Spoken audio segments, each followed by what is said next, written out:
건강 북 콘서트 28번째 시간입니다. 그림으로 보는 해독 이야기, 영원한 전쟁, 독과 인체 23번째 시간을 시작하도록 하겠습니다. 이번 시간에는 해독을 담당하는 여러 장기들 중에서 첫 번째로 해독의 아버지 간이죠. 이 내용에 대해서 설명을 드렸습니다. 천여 가지 효소를 분비하고 500여 가지의 작업을 하는 고마운 장기라고 말씀을 드렸고, 간 검사를 했었을 때에 GOT, GPT, 감마 GPT 이런 얘기 하잖아요. 이거에 대해서 저번 시간에 설명을 다 드렸습니다. 이 간은 3대 기능이 있는데 해독이 있고 분해가 있고 저장이 있습니다. 우리가 해독한다라고 하면요, 간이 해독을 하는 70% 이상을 하기 때문에 간에 좋다, 간에 관계되어 있다라고 이야기를 하지만, 간은 해독을 하는데 그 독이라고 하는 것이 여러 장기에서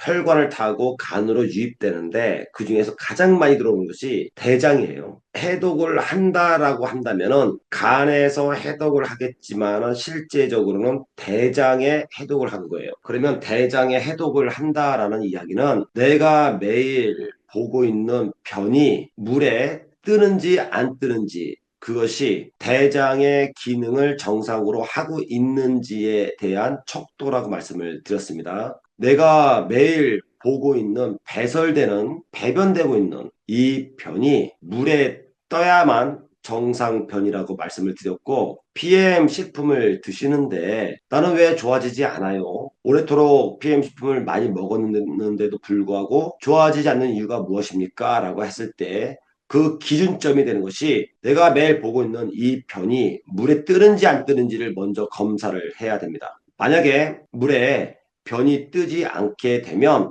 당신은 지금 아직은 식생활 습관에서 변이 물에 가라앉는 무거운 음식을 드시고 있는 겁니다. 무거운 음식이라고 한다면 대표적인 것이 동물성 기름이죠. 그러면 우리가 볼 때 기름은 물에 뜨는 거 아닙니까? 물에 가라앉지 않는데 왜 기름이 무거운 음식에 속합니까? 라고 질문을 하죠. 가벼운 음식이라고 하는 것은요, 야채와 과일과 그 안에 또 섬유질이 들어가 있어야 돼요. 섬유질이 없게 되면 그 음식은 내 몸에 들어올 때 가라앉게 되어 있습니다. PM 식품을 섭취하면서 건강을 회복하려고 하시는 분들이 많이 계시죠. 또 주위에 몸이 아프신 분들이 PM을 드셔가지고 건강을 회복하기를 많이 바라실 텐데, 그 기준점이 되는 것이 일반 PM 드시면서 다른 음식들, 내가 매일매일 먹고 있는 식생활, 이것도 개선을 해줘야 도움이 되겠죠. PM 좋은 거 드시면서 식생활 습관은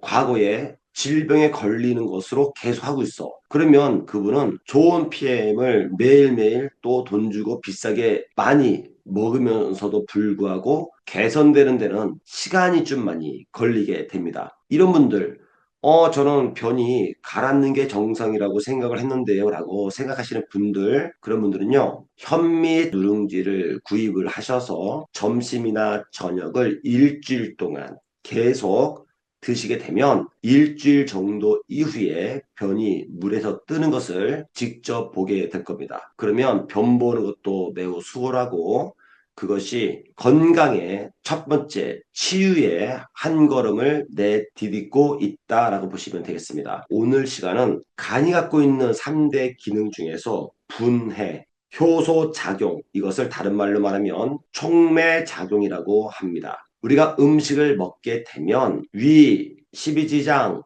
소장을 거쳐가지고요, 다 분해시켜버려요. 특히 입에서는 탄수화물이 분해가 되고, 위에서는 단백질이 분해가 되고, 십이지장에서는요, 지방이 분해되고, 소장이 장에서 가장 긴데, 이때도요, 최종 분해를 시켜가지고 흡수를 시킵니다. 이때 분해할 때에는 반드시 효소라고 하는 것이 함께 해야만 분해가 되는 겁니다. 효소는요, 잠재 효소가 있고, 잠재 효소라고 하는 것은 태어날 때 부모님으로부터 물려받는 겁니다. 우리가 태어날 때 부모님으로부터 물려받는 것들이 좀 있죠. 저 같은 경우에는 부모님으로부터 건강한 신체를 물려받았습니다. 또 어떤 분들은요, 아이가 태어나가지고 걸음마도 안 하고 있는데 이미 상당량의 주식을 갖고 있는 아이들도 있고 어떤 아이들은요 태어나가지고 얼마 안 됐는데 벌써 아파트가 있어. 또 태어났는데 대기업에 자녀로 태어났어.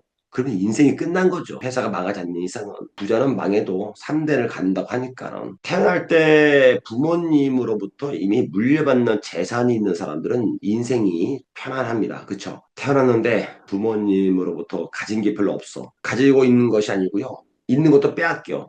이런 사람들도 있습니다. 또 자수성가 하시는 분들의 76%가 너무 가난해서 본인이 그 가난을 이겨나갈 수 있는 동기가 돼서 열심히 일 해가지고 부자가 되신 분들도 더 많이 있습니다. 이와 마찬가지로 사람이 태어날 때 가정에 따라서 물려받는 게 있는 것처럼 신체도 태어날 때 태중에 있을 때 부모님으로부터 효소라고 하는 것을 물려받습니다. 임신 중에 예를 들어서 엄마가 술을 좋아한다? 그러면 술을 안 먹어요. 아이를 위해서. 담배를 피시는 분들 있죠. 임신되면 담배 안 펴요. 왜 그럴까요? 이 해로운 것이 아이한테 갈까봐.